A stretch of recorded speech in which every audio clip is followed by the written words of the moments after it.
زکوٰۃ کہتے ہیں as a dictionary of Islam, dictionary of Islamic کے اعتبار سے اگر آپ دیکھیں گے کوئی بھی چیز کو پاک کرنا اس کو کہتے ہیں زکوٰۃ۔ چونکہ انسان کے مال کا بھی پاک کرنا بہت ضروری ہوتا ہے، تب جا کے وہ مال آپ کے پاس پاک صاف پوتر ہو کر آپ کی زندگی میں آتا ہے۔ اور یہی مال اگر آپ نے مال کو میل سے پاک نہیں کیا تو یاد رکھنا وہ مال جو میل کے ساتھ ملا ہوا ہے وہ آپ کو بھی گندا کر سکتا ہے۔ وہ گندا کوئی ضروری نہیں ہے کہ آپ کچھ دن پریشان رہ جائیں، وہ گندا کوئی چند لمحوں کے لیے بحران ہو جائے، وہ گندا اس معنی کر سکتا ہے کہ ہم بڑی سی بڑی بیماریوں میں مبتلا بھی ہو سکتے ہیں، یا پھر ہم گندے اس معنی کر بھی ہو سکتے ہیں کہ ہم کو اللہ کی مسجد آنے کے لیے دل نہیں کرنے لگتا ہے، سجدے میں سر جھکانا اب من نہیں کرتا ہے۔ کیوں؟ آپ کے اوپر ایک چیز فرض ہو گئی تھی، اس فرض کے باوجود بھی ہم نے اس کو ایزی لے لیا، تو آپ کے اوپر یہ الزام ہوگا کہ آپ نے ایک فرضیت کے بعد اس فرضیت کا حق ادا نہیں کیا ہے۔ یہاں رک کر ایک منٹ یہ سمجھ لیں کہ اسلام کے جو 5 پلر ہیں، نماز، روزہ، زکوٰۃ، حج، اس میں سے ایک جو بنیادی پوائنٹ ہے نماز، اس کے امیڈیٹلی اگر کوئی چیز فوراً اٹیچمنٹ اگر اللہ نے کسی کو کیا ہے تو وہ زکوٰۃ۔ 70 ٹائمز قرآن میں اس کو اتنا بہترین کلیئر کیا ہے اللہ نے، نماز پڑھو زکوٰۃ دو، نماز پڑھو زکوٰۃ دو۔ نماز تو دن میں 5 دفعہ ہے، کہ زکوٰۃ بھی 5 دفعہ دیں گے؟ نہیں۔ جب اس کو احادیث کے اندر ہم نے ٹٹولا، جب مفتیان کرام نے اس کا ایک سلیبس طے کیا جو رسول اللہ نے بتایا تھا، تو اس کا ایک نصاب، اس کا ایک پراپر ایک بہترین طریقے سے سلیبس بنا اس کا، کہ کس کے پاس کتنا مال ہونا چاہیے، کس کے پاس کتنا سونا ہونا چاہیے، کس کے پاس کتنی ضروریات زندگی سے زائد چیزیں ہونی چاہیے، تو تب جا کر آپ کے اوپر زکوٰۃ کو فرض قرار دیا جاتا ہے۔ اللہ نے نماز پڑھنے کا حکم دیا، یوں ہی دیا، اس کے لیے بھی رولز، ٹرمز، کنڈیشنز ہیں، اس کے پیچھے لگائیں اللہ نے۔ آپ بالغ ہونا چاہیے، آپ کی عمر ہونی چاہیے، آپ عقل مند ہونا چاہیے، نماز کا وقت ہونا چاہیے، اور آپ کو وضو کے لیے پانی آنا چاہیے۔ پھر اس کے بعد آپ کو نماز پڑھنے کے لیے کوئی درندے، بھیڑیے، جانور کا ڈر نہیں ہونا چاہیے، تب جا کے آپ کے اوپر نماز فرض ہوتی ہے اور آپ کا سجدہ ویلڈ ہوتا ہے اسلام کے اندر، تب تک آپ کے لیے نماز انوائلڈ ہے۔ یہ اسلام کے چند ایسے بنیادی چیزیں ہیں جن کو ہم سمجھنا بے حد ضروری ہے، ورنہ جا کر دیکھیں ہندوستان کے اندر میری اور آپ کی اگر اکاؤنٹیبلٹی، اگر یہ مائنڈ یہ مانتا ہے کہ مسلمانوں کا جو عملہ ہے، جو مسلمانوں کی پبلک ہے، یا پھر مسلمانوں کی جو سوسائٹی ہے، ایز اے پورا انڈیا اگر اٹھا لیں آپ، 15 کروڑ اگر آپ مان لیں، سب کو ہٹا دیجئے سائیڈ میں، 1 کروڑ اگر ہمارے مسلمان مالدار اگر مان لو، یا پھر 1 کروڑ مسلمان اگر زکوٰۃ نکال رہے ہیں، اور اس میں کی زکوٰۃ صرف اور صرف 1000 روپیہ اگر بن رہی ہے، کر لیجئے کاؤنٹ آپ کا کیلکولیٹر جواب دے جائے گا اس کے اندر، یہ حالت ہو کر رہ جائے گی۔ کیوں؟ یہ اتنا پیارا سسٹم ہے اسلام کا۔ عمر بن عبدالعزیز رحمت اللہ علیہ، آپ جانتے ہیں ان کا نام، یہ ایسا عادل بادشاہ گزرا ہے، اس نے پوری زندگی کے اندر अपनी खिलाफत के चर्चों के झंडे गाड़ दिए। उनके जमाने में ज़कात उसूल करने वाले, यानी उसके ऊपर एम्प्लॉइज जो थे ज़कात पे काम करने वाले, आपके पास ज़कात वाजिब हुई है, चलो हम आपकी ज़कात का सिस्टम निकालते हैं और इतना फीसद, इतना परसेंटेज आप इस्लाम के खाते में जमा करना होगा। ये करने के लिए भी एक पूरी मुकम्मल कमेटी थी उनके पास, एक चंद लोग मौजूद थे उनके पास। जब आए, कहने लगे, ऐ बादशाह सलामत, ज़कात को हमने वसूल कर लिया और हमारी ममलकत के अंदर सारों ने ज़कात अदा की, अब इस पैसे को हम क्या करना चाहिए? अमीरुल मोमिनीन की हुक्म के मुताबिक वो पैसा गरीबों में, मुस्तहिकों में पहले बांटा गया। फिर उसके बाद चंद दिनों के बाद वो लोग आए और कहने लगे, हमने ये पूरा माल गरीबों में तकसीम किया, फिर भी ज़कात का माल बच गया है, अब आगे हुक्म फरमाएं, अब आगे का पैसा हम किसको तकसीम करें? अमीरुल मोमिनीन उमर बिन अब्दुल अजीज रज़ियल्लाहु ताला अन्हु, या फिर रहमतुल्लाहि अलैह, उन्होंने और एक कदम बढ़ाकर कहा कि ये पैसा जो बचा हुआ है उन लोगों को दो जो इस्लाम और दीन की नश्र इशाअत में लगे हुए हैं, दीन को एक्सप्लेन करने में लगे हुए हैं, जो दीन इस्लाम को फैलाने में लगे हुए हैं। ठीक है, फिर उसके बाद जब वो गए और वहां जाकर उसके बाद उनका पूरा माल उनके दरमियान में भी तकसीम किया, फिर आए चंद दिन के बाद, कहा अमीरुल मोमिनीन और माल बच गया है उनको बांटने के बाद। फिर कहा, जाओ ये उन लोगों को तकसीम कर कराओ जो मेरी खिलाफत में बेवा औरतें हैं, उनके पास सर झुकाने, सर छुपाने के लिए घर घर ना हो या छत ना हो, उनके लिए ये इस्तेमाल करना। फिर उसके बाद भी जब आए तो माल और बचा।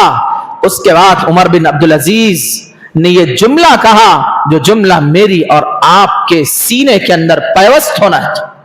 उन्होंने कहा कि जाओ इस माल के जरिए से मेरी ममलकत के अतराफ में पहाड़ों के ऊपर दाना खरीद कर उस पर फैला दो, और फैलाने के बाद अल्लाह की ये छोटी मखलूक आएगी, वो खाकर चली जाएगी, क्योंकि उमर बिन अब्दुल अजीज की दौरे खिलाफत में इंसान तो इंसान, जानवर भी भूखा नहीं मरना चाहिए।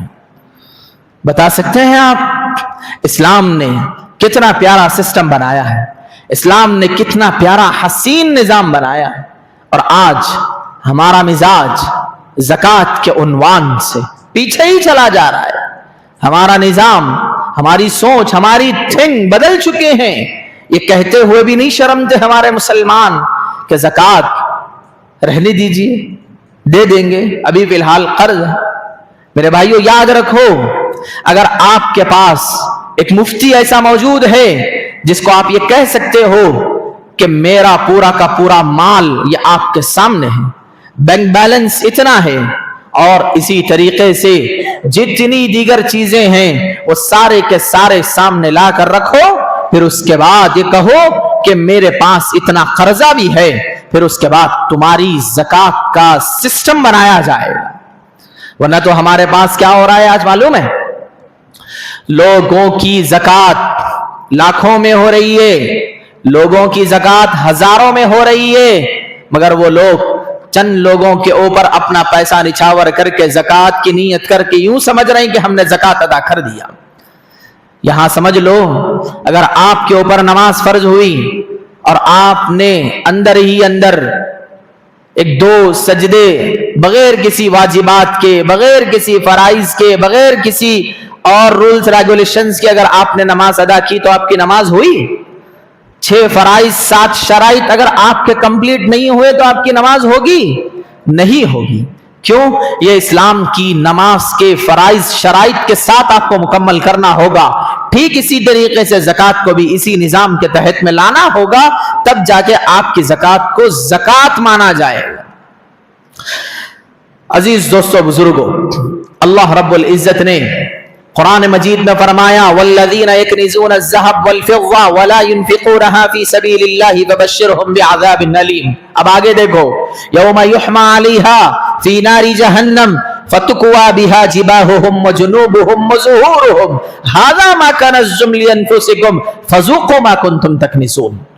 ये सोना, ये चांदी जिसके ऊपर आज मुसलमान अपने आप को फख्र महसूस करवाता है, अल्लाह कल कहेंगे यही तेरा माल था ना, इसको बेहतरीन तरीके से पिघलाया जाएगा और इसका लिक्विड बनाया जाएगा, फिर उसके बाद इंसान की पीठ को इसके जरिए से दागा जाएगा, इंसान के पेशानी को इसके जरिए से दागा जाएगा और कहा जाएगा हाज़ा मा कनज़्ज़ुम, ये तुम्हारा खजाना है जिसको तुम जमा कर कर रखा करते थे। अल्लाह ने कुरान के अंदर एक मुकम्मल सूरत ही नाजिल कर दी, वैलुल लिकुल्लि हुमज़तिल लुमज़ा अल्लज़ी जमअ मालन व अद्ददा यहसबु अन्न मालहु अख़लदा कल्ला लयुंबज़न्न बिल हुतामा। हाँ, अब बताओ, ऐसी दर्दनाक वईदें ज़कात न देने पर, माल को स्टॉक कर कर रखने पर, कि अल्लाह की पनाह अगर हम इस गुनाह में अपने आप को इन्वॉल्व करते हैं तो पकड़े जाएंगे कल क़यामत में। क्यों मैं इसलिए कह रहा हूं ये बात, ज़कात, और आपने जब अपनी मालदारी का स्टेज पार किया है तो अल्लाह फरमाता है कि ये तुम्हारा मालदारी के स्टेज को पार करवाना ये हमारे फजल से है, और उस मालदारी का स्टेज एंड लेवल आप पार करना ये इसके अंदर गरीबों का भी हक शामिल हो चुका है। वो जो तुम्हारा 2.5% 2.5 जो हो रहा है वो गरीबों का हक है, अगर तुमने उसको अपने पास रखा तो याद रखना ये 2.5 आपकी जिंदगी के अंदर निहत्ते और परेशानियों में मुब्तला कर रखा। यह है ज़कात का निजाम, ज़कात का सिस्टम। बताओ मेरे भाइयों, सच्चे दिल से हाथ रखकर दिल पे कहो कि कितने मुसलमान नहीं भीख मांग रहे हैं आज। क्या हुआ, क्यों हुआ ये सब? हम मालदारों ने, हमारी मालदारी ने सही वक्त पे सही ज़कात नहीं निकाली, जिसकी वजह से आज जाकर देखो, हाँ मैं मानता हूं ये पेशावाराना फकीर, ये अपने आप को लेबल लगाकर मांगने वाले लोग, इनके अंदर भी आपको जांचना होगा ये अपने ही हैं या गैर हैं, इनको देखना होगा, तब जाके आपकी ज़कात अदा होती है। ज़कात का एक फतवे के एतबार से मैं आपको एक बात बताता हूं, वो ये है कि अगर आपने किसी ऐसे बंदे को ज़कात दी, आपको नहीं मालूम कि वो ज़कात का मुस्तहिक है या नहीं है, आप यहां ये नहीं कह सकते कि मुझे तो इल्म नहीं था, आपकी ज़कात नहीं हुई। अच्छा याद रखो, ये ज़कात का पैसा आपका ये हदर हुआ, बेकार हुआ। रसूलुल्लाह सल्लल्लाहु अलैहि वसल्लम ने फरमाया कि मुकम्मल तहनियाती करना होगा, मुकम्मल बाज़ाब्ता चेकिंग करना होगा कि कौन मुस्तहिक है कौन मुस्तहिक नहीं है, तब जाके आपका पैसा अदा होगा। हाँ, उसके बाद ये चीज गौर करना था, हमने नहीं की। क्या गौर किया हमने? ज़कात देते वक्त, सदकात देते वक्त, राशन के किट्स देते वक्त हमने बेहतरीन DSLR के जरिए से उसकी एकदम HD क्लैरिटी में फोटो ली और ये समझ लिया कि हमने अल्लाह के यहाँ अपने ज़कात का हक अदा कर दिया। जो क्लैरिटी का काम था वो तो नहीं किया, और कैमरे से तुमने HD क्लैरिटी का काम किया, क्या खुदा को मुंह दिखाएंगे?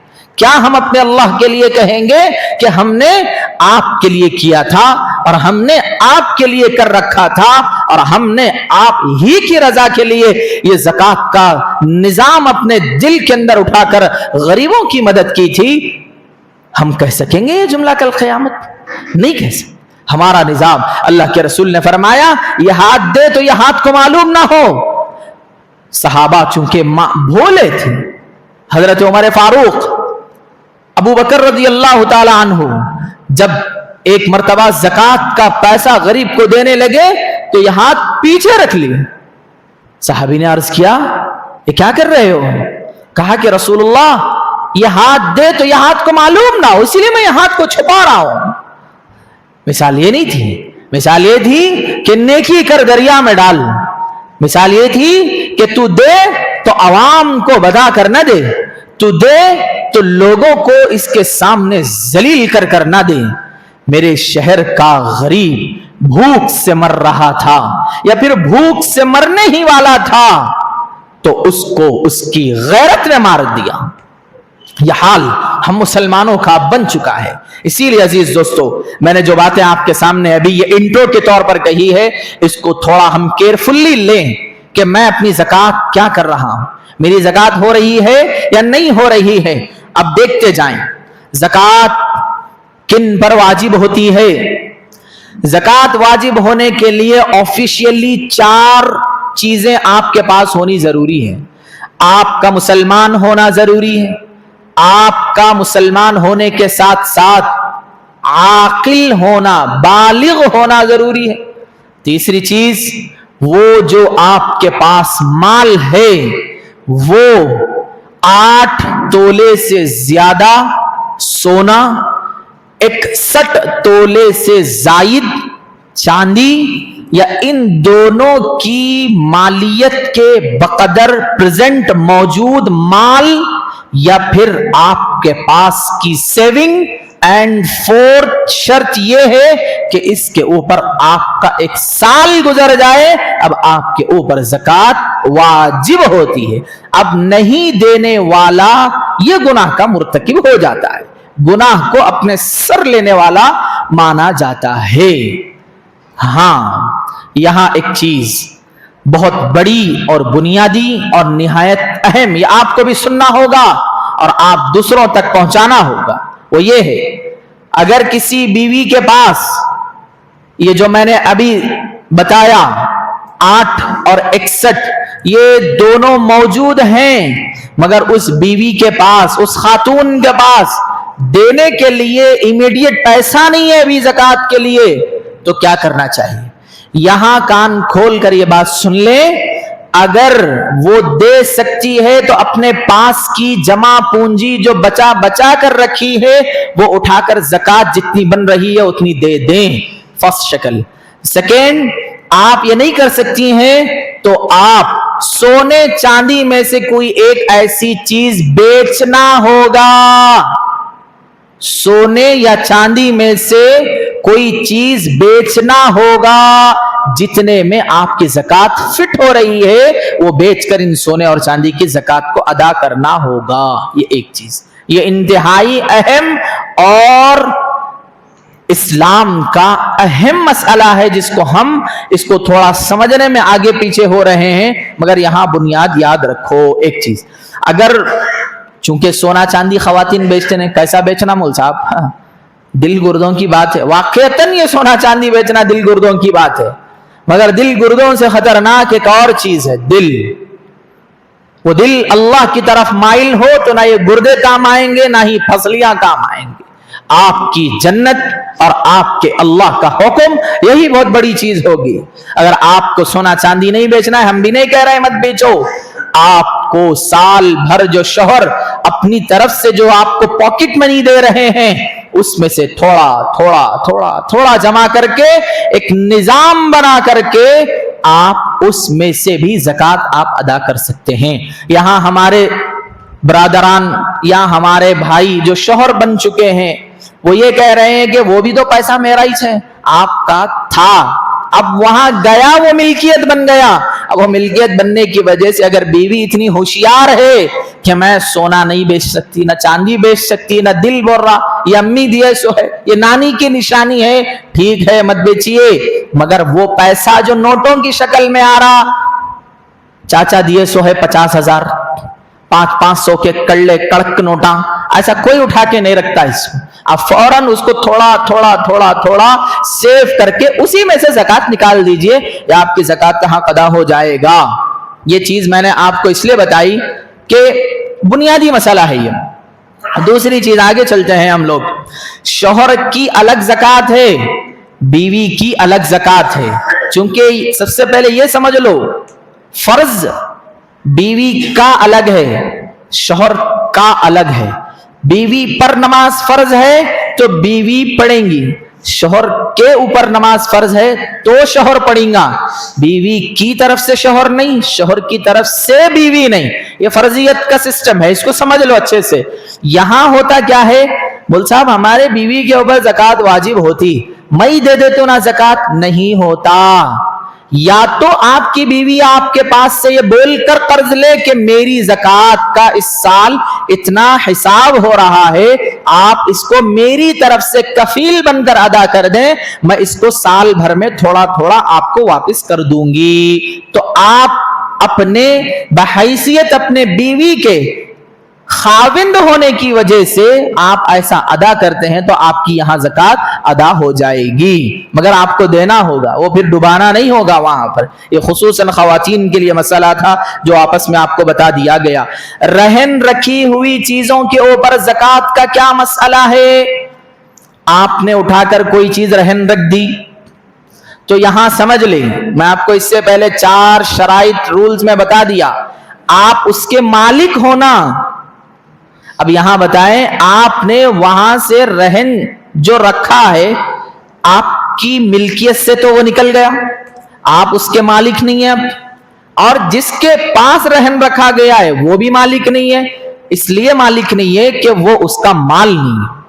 اب کیوں؟ چند دنوں کے بعد یہ واپس جائے گا، نہ اس کے اوپر زکات ہوگی نہ اس کے اوپر زکات ہوگی۔ یہ ایک چیز ہے جو بنیادی ہے۔ اس کا اپوزٹ اور ایک مسئلہ، چٹیوں کا کیا حکم ہے؟ جو ہم لوگ چٹی چلاتے ہیں، 4-5 لوگ مل کر ایک طرح کی رقم رکھتے ہیں، اس کے اندر سود والا سسٹم، تو میں ابھی ٹاپک نہیں ہے میرا، میں یہاں پر اونلی اسلامک چٹی کی بات کر رہا ہوں، جو پیسہ جمع کیا گیا ایک دوسرے کی مدد کے لیے دے دیا گیا، اس کی بات۔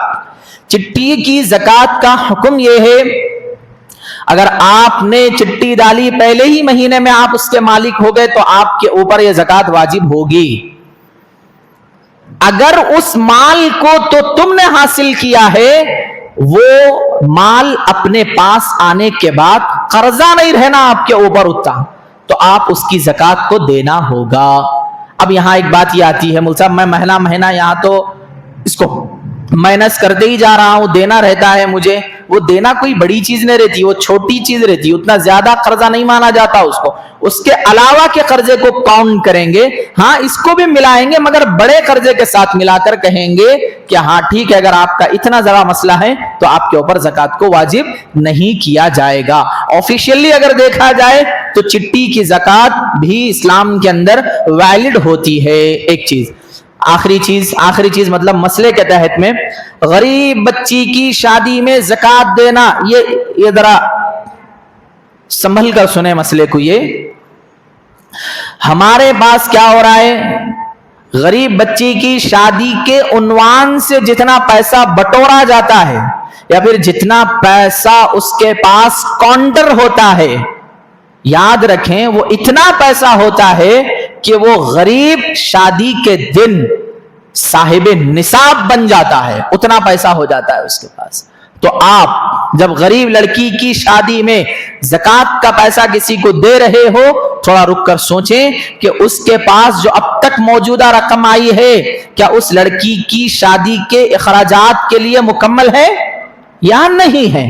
نہیں ہے تو آپ اسلامک اعتبار سے اس کو پیسہ دے کر مسئلے کو رفع دفع کر سکتے ہیں، مگر اتنا پیسہ بشیر بھائی بھی دے دیے، غفور بھائی بھی دے دیے، نذیر بھائی بھی دے دیے، سب بھائیاں دے دیے، اتنا دے دیے کہ شادی کے دن انہوں خود نصاب کے مالک بن کے بیٹھے ہوئے ہیں، ان کے اوپر ہی زکات ہو گئی۔ اب اگر وہ پیسہ انہوں شادی کے لیے اگر اٹھا کے نہیں کینسل ہو گئے، آئندہ سال شادی ہے بول کے رکھے، تو آئندہ سال زکات واجب ہو جاتی ہے ان کے پیسوں کے اوپر۔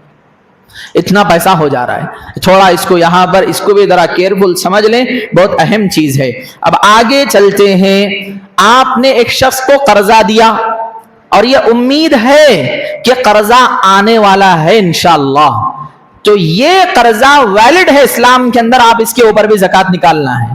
اگر آپ کو یہ معلوم ہے کہ کب دباتا کی انہیں کب دیتا کی، وہ دیے بازی دیکھیں گے تو ٹھیک ہے، انہیں دینے کے بعد آپ دے سکتے ہیں، زکات واجب ہونے کے بعد بھی 1-2-4 مہینے کے بعد بھی اگر وہ بندہ دے دیا تو دینے کے بعد ہی دے دو، اگر آپ کا مائنڈ ایسا بول رہا تو۔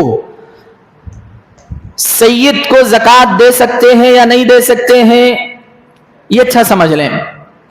سید کی زکات کا جو میٹر ہے، بنیادی آفیشیلی ان کو زکات نہیں دی جا سکتی، اس لیے کہ وہ حضور پاک صلی اللہ علیہ وسلم کے پیارے اور حسین قبیلے سے ہوتے ہیں، تو ان کے لیے زکات کا نہیں۔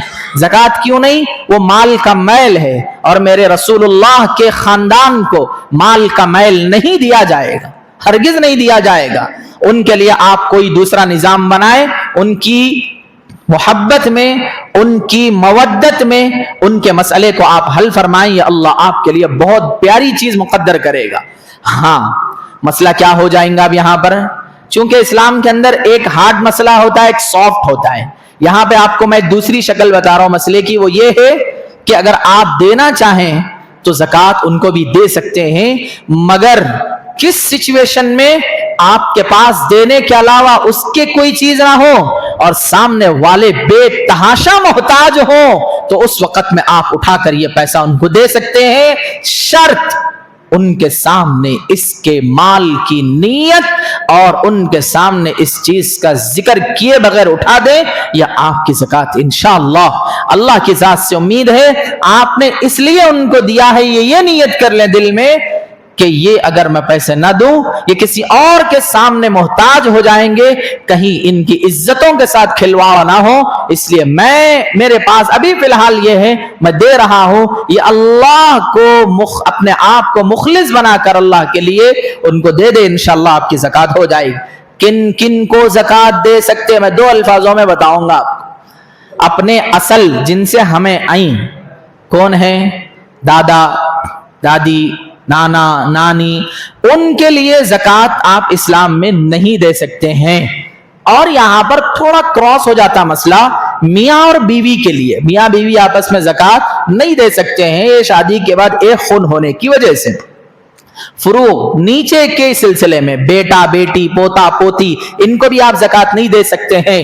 चाचा को ज़कात दे सकते हैं आप, और इसी तरीके से फूफी को ज़कात दे सकते हैं आप, और इसी तरह आप उन रिश्तेदारों को ज़कात दे सकते हैं जो रिश्तेदारी में ज्यादा मोहताज हैं, जो रिश्तेदारियों के अंदर ज्यादा जरूरतमंद हैं। अल्लाह के रसूल, आज ही मैं फजर में एक हदीस पढ़ रहा था, अल्लाह के रसूल ने फरमाया आपकी ज़कात अपने रिश्तेदार में होनी चाहिए। किस में होनी चाहिए? बोलिए आप। रिश्तेदार। ये बहुत बड़ा मसला बन गया है हमारे रिश्तेदार, चूंकि हम लोग रिश्तेदारों से बात नहीं कर रही तो रिश्तेदारों के हालात नहीं मालूम है। परेशान कौन है? फुप्पू परेशान है, खाला परेशान है, मामू परेशान है, कौन परेशान है मालूम नहीं चल रहा, जिसकी वजह से हम लोग खामोश हैं। इसीलिए जान जान कर ज़कात देने की कोशिश करें, जान जान कर लोगों के पास जाएं और उनकी ज़कात को ऐसे दें जैसे कि अजीज दोस्तों बुजुर्गों उनके लिए बेहतर हो। आखिरी चीज मसले के एतबार से वो ये है, एक बंदे के ऊपर ज़कात हो गई, होने के बाद अब वो बंदा क्या कर दिया, थोड़ी थोड़ी थोड़ी ज़कात दे रहा। भाई थोड़ी थोड़ी सिर्फ 5 दिन तक है परमिशन, थोड़ी थोड़ी बोल के 6 महीने निकाल रहे हैं उसमें, नहीं नहीं नहीं। और एक इसी के अंदर बुनियादी मसला, लोग रमजान में ज़कात निकालते, ये अलग बात है, उसकी फजीलत अलग है। आपकी ज़कात की तारीख का जो मैटर है वो इस्लामी तारीख काउंट होंगी। इस्लामी तारीख में आपके पास इतना सोना चांदी आया, फिर आने वाली इस्लामी तारीख शव्वाल में भी हो सकती, आने वाली तारीख शाबान में भी हो सकती, इन दोनों के हिसाब से ज़कात दे। अब क्या कर रहे हैं लोग, ठहरो जरा रमजान में देंगे, रमजान में है ना कैसा भी टाइम, रमजान तक टाइम तो है, मगर ईमान और इसी तरीके से आपकी मौत का भरोसा है, कब क्या हो जाए क्या हो गया नहीं पता। ये फर्जियत छूटने की वजह से आप गुनहगार हो सकते हैं। जरा खुसूसियत के साथ इसको देख लें और अल्लाह ताला से दुआ करते रहें कि अल्लाह ताला हमारे रमजान के अंदर जो बचे कुछ अय्याम हैं इसमें अल्लाह खूब हमें बरकतें, रहमतें और इसी तरीके से दीगर इबादतें करने की तौफीक नसीब फरमाए। आज थोड़ा टाइम ज्यादा हो जाए, माफ कर देना। ये हो गया मेरे जुमा का उन्वान। अब आगे सुनिए भाइयों, इफ्तार पार्टियां जो हमारे मुआशरे के अंदर जो लैविश इफ्तियार पार्टियां हो रही है, मैं लफ्ज इसलिए इस्तेमाल कर रहा हूं कि ये फिलहाल वायरल है, ये इसलिए कि आपके जहनों के अंदर ये चीज अब बैठ सकती है कि देखो हमारे मुसलमानों के अंदर नौजवान गुर्बत की हालत में मर रही, घरों के अंदर लोगों के पास राशन नहीं है, लोगों के पास घरों में सहरी का सही निजाम नहीं है। ये क्या कर रहे हो? ایک ہی وقت میں آپ نے بہترین دستر سجا دیا، پھر اس کے بعد مسئلے کو ختم کر دیا۔ وہ 4 لوگ آنے والے وہ بھی مالداری ہوتے ہیں، جو سامنے ٹھہرے وہ بھی مالدار طبقہ ہوتا ہے۔ یہ آپ کی لیوش افطار پارٹیاں، یہ سحری کے انتظامات ایسے خطرناک کرنے سے غریبوں کا حق تو ادا نہیں ہوا، غریبوں کا مسئلہ تو حل نہیں ہوا۔ ہاں، اگر آپ کو افطار پارٹی کرنا ہی ہے، اس کا بہترین سیلوشن یہ ہے، افطار پارٹی کے نام سے آپ ایک کٹ تیار کیجئے، سارا کا سارا نظام، اس کے اندر افطار پارٹی کا بھی سامان آئے گا، سال مہینے بھر کا، اور سحری پارٹی کا بھی نظام آئے گا، اٹھا کر کسی غریب کے ہاتھ میں دے دیں، انشاءاللہ ہو جائے گا۔ آخری بات بھائیو بزرگو، ایکسپو ہمارے شہر کے، اور اللہ اکبر اب ایسا نظام بن گیا ہے، ایک جاہل ہے آپ ہی کے تلنگانہ کا، آخر کے 5 دنوں میں میں تمہیں بہت مزے دوں گا، یہ کہہ کر لوگوں کے رمضان کو تباہ کر رہا ہے، اور خود کا رمضان بھی بیڑا غرق کر رکھا ہوا ہے۔ اور نچیریوں کو لا کر نچانا، اور ان کا کھلے چہرے کے ساتھ ان کے بال کو دکھانا، اور ان کا وہاں ٹھہرا کر سارے لوگوں کے اعتبار سے انفلوئنسرنگ کرانا، یہ وہ چیزوں کا تعارف کرانا، اور کتنے ایسے ہمارے ایکسپو ہو رہے ہیں جو ہمارے مسلمان تراویحوں کو چھوڑ کر، ہماری بہنیں تراویح اور رات کی عبادتوں کو، قیام اللیل کو، تہجدوں کو چھوڑ کر رات بھر اپنی زندگی وہاں گزار رہی ہے۔